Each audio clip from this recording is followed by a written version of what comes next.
you are a star investor and the publisher of gloomboomdoom.com, one of the most famous investment reports.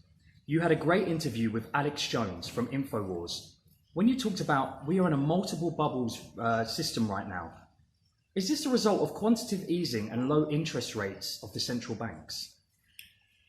Yes, I think one of the consequences of artificially low interest rates, and we have $10 trillion worth of securities bonds that have negative interest rates. Negative. In other words, if I buy a Swiss franc 10-year bond, I will definitely lose some money on it. And so that pushes people into things where they think they can make more money by owning assets, whether that is real estate or stocks, equities, or commodities. It leads to speculation. It leads to excess speculation. But some people have said these ultra low interest rates and negative interest rates are completely crazy. And the people that buy a bond with a negative interest rate belongs into a clinic for insane people. But I just like to point out, if you are a believer that the whole system will collapse and that essentially stocks will collapse, real estate will collapse, that you have an implosion of this bubble that we have now in everything, whether it's art or whether it's fine wines or whether it's collectible cars and so forth, stocks, bonds, everything.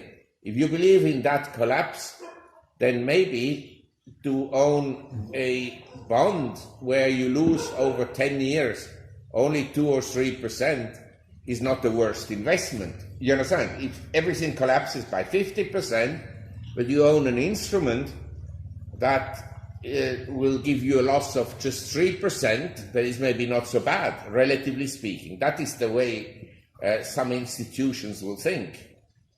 Interesting. Yes, I mean, we are in a situation which has never ever existed in history, that you lend money to someone and he will pay you back less than you lent him. Normally, when you lend money to someone, say over the course of history, interest rates were, say, between 2 and 8%, something like this. But now we have these negative interest rates. Wow. So it distorts everything. Everything is distorted. So it's like we never had in history IPOs, new issues, where the companies are losing billions of dollars per year, but people pay a fantasy price. This is one of the consequences of zero interest rates or below zero interest rates. Fair enough. Wow. Does anyone have any questions? Yeah. Fine. So the financial industry is globalized and as you mentioned is so crazy, right? That now even the central banks are investing in the stock market.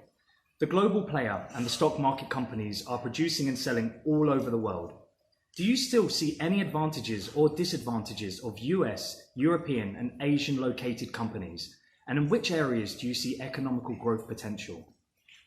Well, we have to distinguish between the economic potential and the performance of assets. Because you can have essentially a country where there is no growth, like Switzerland, and stocks move up. You understand?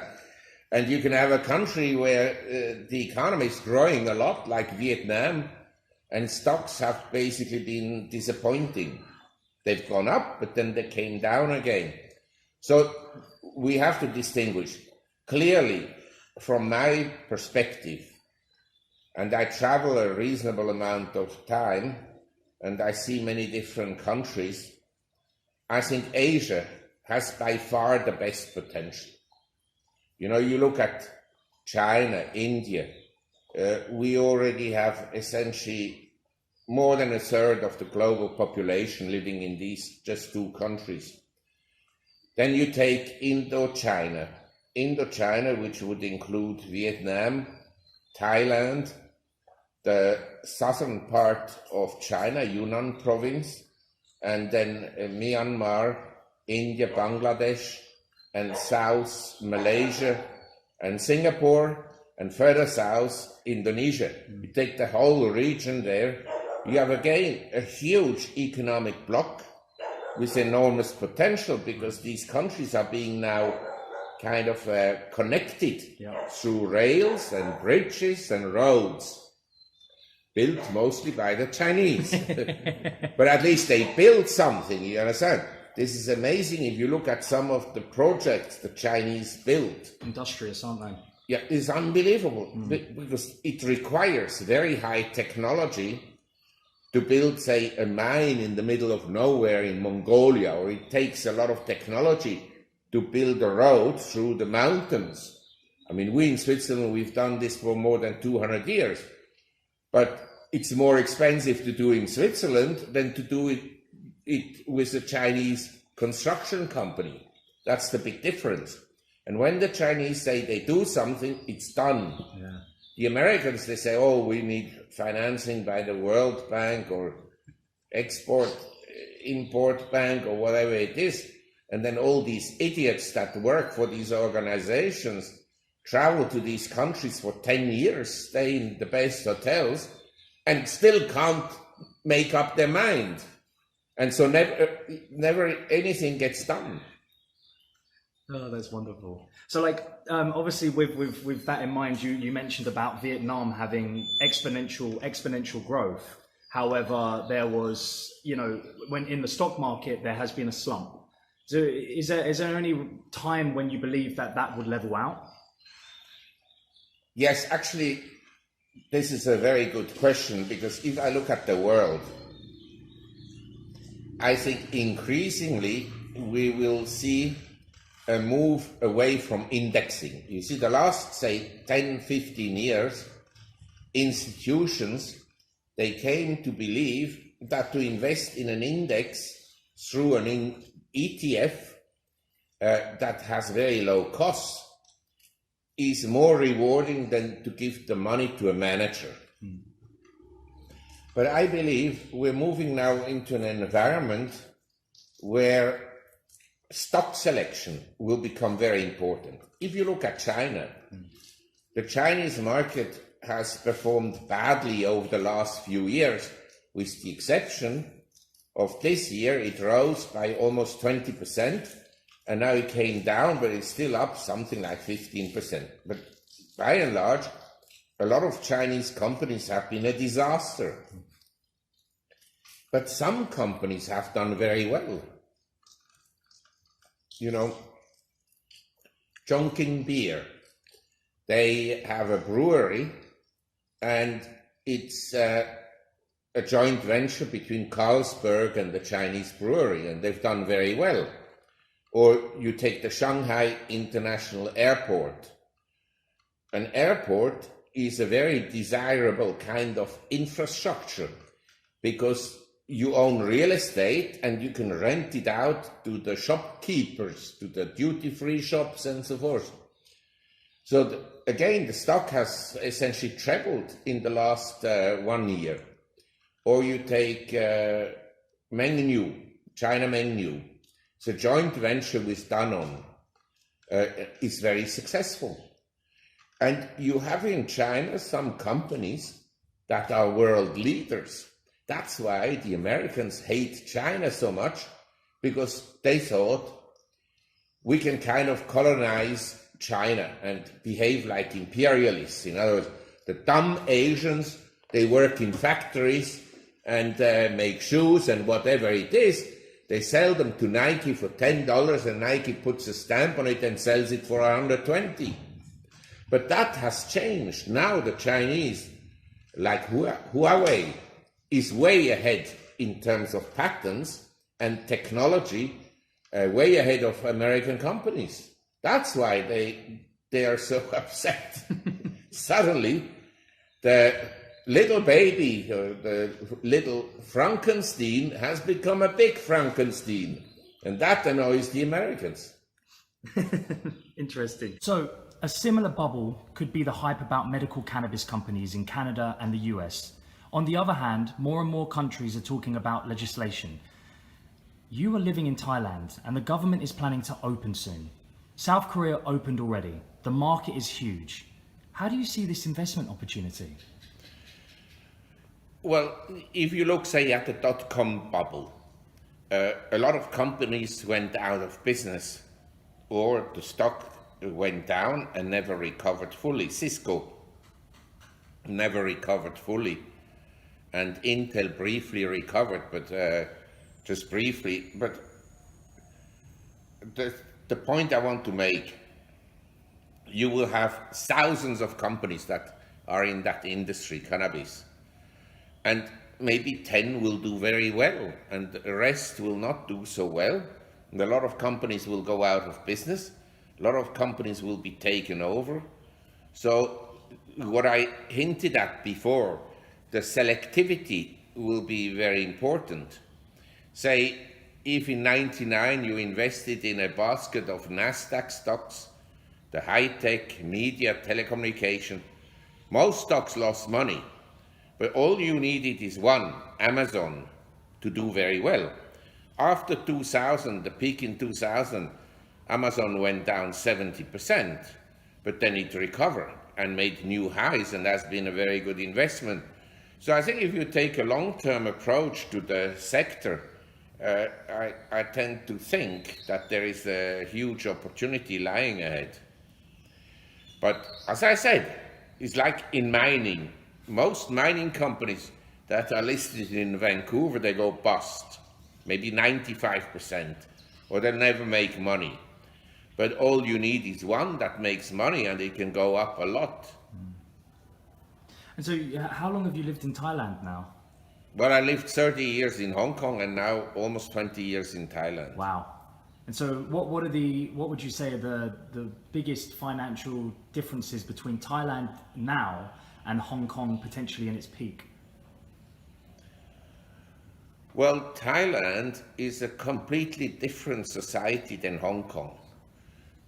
One of the advantages of this country is it has a lot of land, and there will never be any starvation in Thailand. But that's also a disadvantage because it doesn't give people a very strong incentive to work. You understand? If someone works and suddenly doesn't feel like working tomorrow, he just goes home and lives with the family on the farm or in very simple conditions, but he'll survive. And he's happy. Because we also have here a society that shares. If you go somewhere and people are eating, they will immediately offer some food to you. Hong Kong is a city without anything at all. The water has to be imported, the oil has to be imported, any appliance has to be imported, and so forth and so on. Wine has to be imported, whiskey has to be imported. They basically don't produce anything, but it's a trading center. It's like Monaco. Monaco doesn't produce anything, but it's a center. It's a convention center. It has a F1 race, and Hong Kong has lots of conventions and more because now Chinese companies, they like to have their conventions or conferences in Hong Kong. So it's a totally different environment from Thailand. And I also have to say, you know, there is this big discussion in the world about the evil white man and colonialism. But say colonialism in the last 50 years was very different than in the 19th century. So Hong Kong was a colonial city owned by the British until 1997. But the British in Hong Kong were not pushing down the Chinese. On the contrary, under the British, people thrived, like also in Singapore. And so Hong Kong then became part of China, but they still have a lot of autonomy. although maybe in time it will be a Chinese city. But now they have this project, the Great Bay Area. And this is going to be a huge thing because it will be Hong Kong, Guangzhou, and Macau, Shenzhen all together. That will be a region with a GDP larger than Australia. Wow. Yes, I think the potential is actually quite good. Now, if you ask me about property prices in Hong Kong, they're very high. Yes, I agree. They're too high, but equally, because of the low taxation in Hong Kong, it's the same low taxation in Monaco, essentially keeps property prices very high because people with money, they like to stay in a low taxation area and they avoid idiotic locations like France and New Jersey and California, where taxes on individuals are very high. They just leave. Interesting. So, just to go into Thai freeze dry is a freeze drying organic herbs. Thai freeze dry is freeze drying organic herbs and prepared for the stock market listing at Vancouver and Frankfurt Stock Exchange in 2019. At the moment, Thai freeze dry is building a new facility for high quality and high efficient CBD production. What do you think? Could the health industry and alternative medicine move as the next super trend? Yes, I think if you look at the drug industry, it's a very questionable industry. I mean, it's like the food industry, Monsanto. All these industries eventually become like a mafia organization.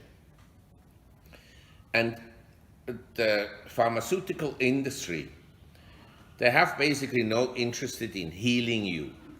They want you to keep on buying the drugs for the rest of your life. You understand? Mm-hmm. The most important in life is a repeat customer. If you're a whore, you want a good customer that comes for a long time to you. Yes, to find each time a new one is a higher risk, so you want repeat customers. Every brand knows that. And so I think that the drug industry gradually will become very controversial, like the food industry, this whole GMO and the pesticides and the insecticides and so forth, that come under a lot of pressure. And now we've seen it in America with Johnson & Johnson, and especially Purdue, who produced opioids. This is a poison. It's not the drug, but it's being sold as a relief. And I'm sure it offers some relief, but it also makes people dependent. And that this was allowed to happen is incredible. But I believe that people, and as you know, Chinese medicine is largely based on natural medicine. Like also the natives in America, we used to call them Red Indians, but that is politically no longer correct. So the natives, they used also herbs as a medicine, and in some cases quite successfully. So I believe that anything that is natural will become a big industry if it offers some relief. So and I think this whole cannabis medically has a lot to offer. So on that respect then, obviously a lot of the nations with temperate climates, do you think that they're scared of, let's say, tropical climates such as Thailand? Well, that I don't know, but I can tell you one thing. I live here essentially 30 meters from the river. The other house, the living house, this is my office, the living house is on the river. If you grow something, you can grow a big tree within 3 years. I mean, we don't grow the trees anymore because we have large trees. Actually, we cut them down. But then they grow again very rapidly. It's amazing. You can shave them off and they grow again right away. But my neighbor across the river, he planted some trees maybe 2-3 years ago. They're large trees already. I mean, this is an incredibly fertile region, the north of Thailand. Incredibly fertile. That's wonderful. So commodities like precious metals and agriculture are assets you often mention in your TV interviews. Yes. When the central banks don't even talk about their M3 anymore. The balance sheets in the central banks and BIZ, the central bank of the central banks, are fully confused. Which asset classes do you recommend investors to go forward for, especially in this multiple bubble situation we're in right now? Look, I wished I knew exactly which would be the best in the next 10 years. But let's face it, I think most markets are one way or the other manipulated, either by central banks through interest rate policies. And the interest rate policy of central banks can have a huge impact on the value of the currency. So the last, say, 18 months, the US dollar has been strong. But maybe in the next 5 years, the dollar will be weak. You just don't know. But traditionally, historically, gold, silver, platinum have been a fairly good investment, but also volatile. And if you own gold and precious metals, you have no cash flow. That you have to understand. You own something, but it doesn't create cash for you every year. If you own a property, a rental property, it will create some cash flow every year, provided it is rented out. You know, that is a big if, because we don't know. Maybe in future, locations on main streets will not be very desirable, who knows? So, and offices may change the way people work, maybe they work from home, who knows? There are lots of things we don't know about the future and how society will look like. And now we have this really dumb trade war. This is now really a dumb idea, because the global economy is already weakening rapidly. I think a lot of countries are already in recession, if you measure it properly. By the way, also Thailand, I think there's no growth. I mean, I lived here, as I told you, almost 20 years. I've never seen Chiang Mai this quiet. This is the low season, May, June. But even within the low season cycle, this is one of the worst. I was in a high-end restaurant the other day, and I thought, you know, I asked once because we know the owners, and the owner's wife just came by and she was talking to my wife and so forth. And then I asked her, how is business? And she said, it is about down 30% from last year. And last year was worse than the previous year. And this is confirmed to me by everybody. Business is way down. And I go every day for a cocktail to a bar, and I can see from that bar the whole street. And there are lots of bars there. It's extremely quiet. But I mean, really extremely quiet. And I look at the traffic, because I drive to the city from here, which is only about 7 minutes. But I always drive around the same time. You can see the traffic is incredibly light right now, even for the low season. So superimposed on a weakening global economy, which is undoubtedly the case, you have now this trade war that if you're an entrepreneur and you have to make $1 billion worth of capital spending decisions, where are you going to put your factory? In California, Mexico, China? You don't know. Because we have a clown in the White House, I would have voted for him because I couldn't justify voting for Mrs. Clinton. But basically, he changes his mind as often as he sends out a tweet. And he's very inconsistent. And I think that this then retards capital spending decisions. I mean, a good example is we had this issue about infrastructure. Infrastructure, everybody will agree, has to be improved in the US. But now the Democrats and the Republicans can't agree on the infrastructure spending because Mr. Trump links it to the immigration. So how are you going to get to anywhere under these conditions? And the economy will continue to deteriorate. I think if you look at the bond market recently, everybody was bearish about US bonds last October, November. Now, at the time, the 10 years yield almost went to 3%. We're down to close to 2%. We had a very strong bond market rally. The long bonds rallied more than 15% from the lows 6 months ago. So that tells you something about the economy. You look at the oil price, down, tells you something about the economy. Lumber, down. Most real estate is no longer going up. A lot of real estate is down significantly, not a little, significantly. So would you, if in regards to property, would you recommend people to go for commercial buildings versus private?